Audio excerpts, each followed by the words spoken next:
Hello everyone, this is Mansi from evidyati.in coming to question number 2 of exercise 15.3. So in this question we have draw a graph for the following. The first part is यहाँ पे हमें given है side of square और perimeter. These are the sides जो कि square के हमें given है और ये उसके perimeter है. तो हमें इसका एक graph plot करना है. Also after plotting the graph हमारे पास एक question है that says Is it a linear graph? तो क्या वो ग्राफ लीनियर है ये हमें बताना है. लीनियर का मीन्स है जब हम कोई ग्राफ प्लॉट करते हैं और उसके पॉइंट्स को ज्वाइन करें तो वो अगर वो स्ट्रेट लाइन में आता है so that is a linear graph. Okay, so let's start. Now again एक एक्स एक्सिस पे हमें एक चीज लेनी है और वाई एक्सिस पे. Let's take this on x axis. So this is from 1 2 to 6. So हम इसमें स्टार्ट करेंगे 1 2 3 4 5 6.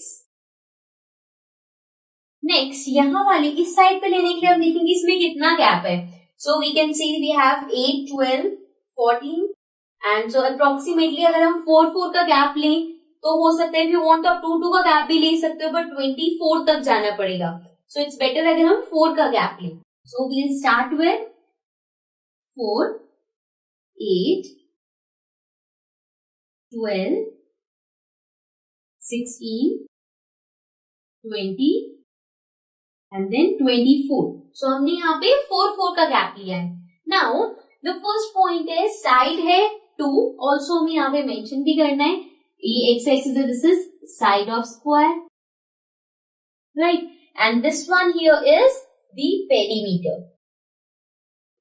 ठीक है. So side 2 means x axis पे 2 and perimeter 8. So 2 and 8. 2 और 8 point होगा यहाँ पे. Next we have 3 and 12. X axis पे 3 and यहाँ पे 12. So this will be like this. Next we have 3.5. Now see, हमें यहाँ पे 3.5 चाहिए. That will be between 3 and 4. So वो होगा यहाँ पे, right? So 3.5 and सामने है 14. So 3.5 and 14. Now 14 again will be between 12 and 16. So this will be around here. So now let's plot this. यहाँ से will be like this. Next we have 5 and 20. तो इसका 5 x axis पे हमारे पास है. Then 20 we have it here.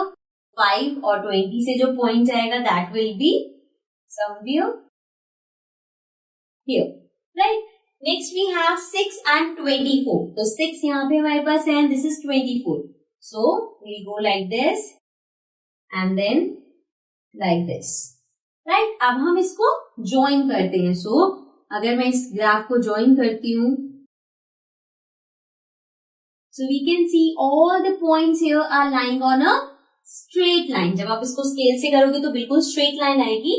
Since ये straight line आ रही है this means it is a linear graph. Okay, so this was the first part. Now let's come to the second part of this question. Now coming to the second part. Second part में again we have side of square, but अब यहाँ पे हमारे पास area है. So we have to plot these two. Again यहाँ पे अगर हम देखें तो ये 2 3 4 5 6 लाइन वाइज है. इसको x एक्सिस पे ले लेते हैं. यहाँ पे हमारे पास हाईएस्ट नंबर है 36. So अगर हम जो 4 4 का गैप ले रहे थे उसी को एक्सटेंड करना चाहो तो we can do that. Otherwise हम यहाँ पे 5 5 का गैप भी ले सकते हैं. So let's begin. यहाँ पे पहले हम 1 to 6 ले लेते हैं. This will be 1 2 3 4 5 6, right? Next we have, अब अगर हम 5 का गैप ले रहे हैं तो ये होगा 5 10 15 20 25 30 35 and 40. ठीक है. सो ये हमने 40 तक ले लिया. अब हमें यहाँ पे पॉइंट्स प्लॉट करने हैं बट बिफोर दैट हम यहाँ पे इसे मेंशन कर देंगे. This is area and this one is side of square, right?